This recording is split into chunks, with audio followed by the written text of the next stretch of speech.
You're listening to the Drummer Daily Podcast, the only daily podcast dedicated just to drummers. Go to my website at danielhadaway.com. Hey there, welcome back for another episode of Drummer Daily.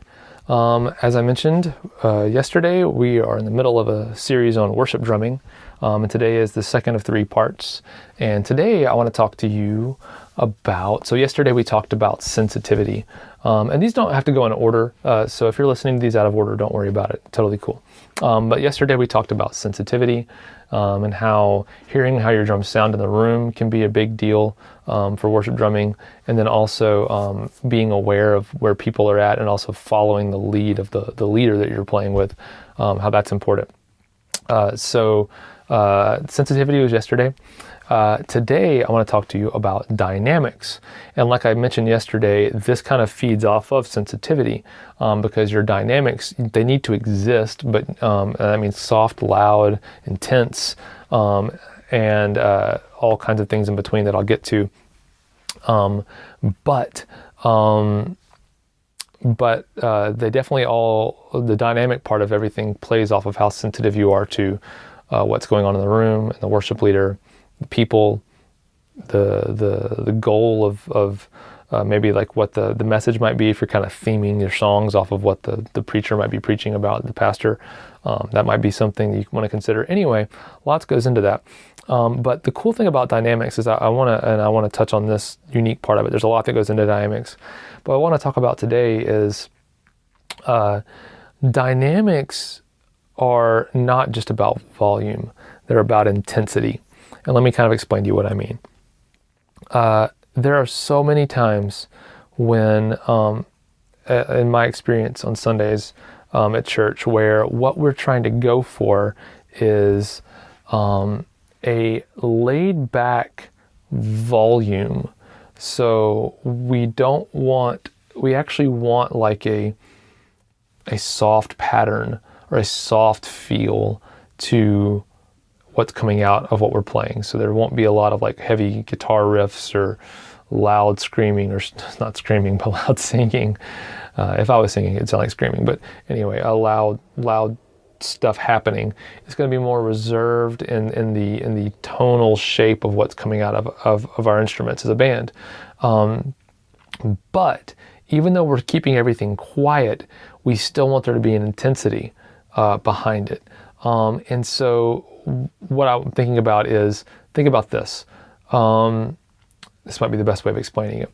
Think about your typical, like in your mind, like what a train sounds like, the chugga chugga chugga chugga chugga chugga chugga chugga, that sound, that you always hear on TV or see, or maybe you see in real life. That'd be cool if you're like a train conductor or whatever.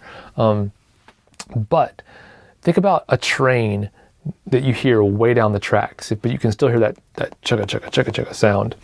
Well, when you're hearing it way down the track, it's chugging along at the same speed, and it's very intense. It's just very quiet. And then as it gets closer to you, it gets louder and louder and louder and louder. But the intensity never changes. If you think about it, the intensity, the energy underneath what's being played is the same when it's really quiet because it's far away, or when it's really close and in front of you. And so a big thing that we work on as a band, and a big thing that I focus on as a drummer, is trying to maintain intensity when it's needed, because sometimes you don't want that.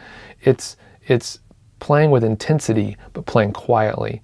And there's a few practical things I do to do that. One is, and these are just all things that work for me, they may not work for you, but one thing I do is I like to choke up on my sticks a little bit. So I hold them a little more up towards the middle of the stick as opposed to down towards the end. That gives me the balance and the speed to really get close to the drums, but play quickly without hitting them hard. The second thing is I might kind of hunch over the drums a little bit more, bend down over the snare drum to kind of really get close to everything and really be able to move fast but not loud. Things like that, or I might just really, really amp up like how tight I'm holding the sticks. That helps me sometimes too. And the opposite side of that, of course, is also that just because something is loud doesn't mean it's intense, or something dynamically is louder doesn't mean it's intense. There might be times when you really want to lay back and and kind of let the groove kind of land in a good solid place, and put some weight behind what you're playing, but you're not playing intensely. You're actually playing quite relaxed. And so we do that sometimes too, when, there can be songs that can get almost too intense, and it can be distracting in church sometimes, if you're playing all these big, I call them like bangers, like big, loud, heavy songs that are like epic, you're playing like 10 Hillsong songs in a row, and they're all just epic, epic songs. That can kind of get tiring. Now the songs are still great, but for your situation, it might not work to play all those that way. So what we've learned to do is find ways to still play those amazing songs and those awesome melodies, but maybe for some of those songs, if we're playing a lot that are like that, dial back the intensity even in the up moments so that it feels more easygoing. It's not so aggressive. It's not so you're not dictating and pushing so hard. You're kind of easing into everything. So that's just the other part of it. So there's two parts of dynamics. There's playing softly but with intensity, and there's playing loudly but with some relaxation and some chill. Give it some chill, you know what I mean? So anyway, those are two ideas for how to do that. I hope that's helpful, the dynamic part of everything. And then tomorrow we'll wrap up with one more key aspect of worship drumming that I think is important. So until then, I'll talk to you later. Bye.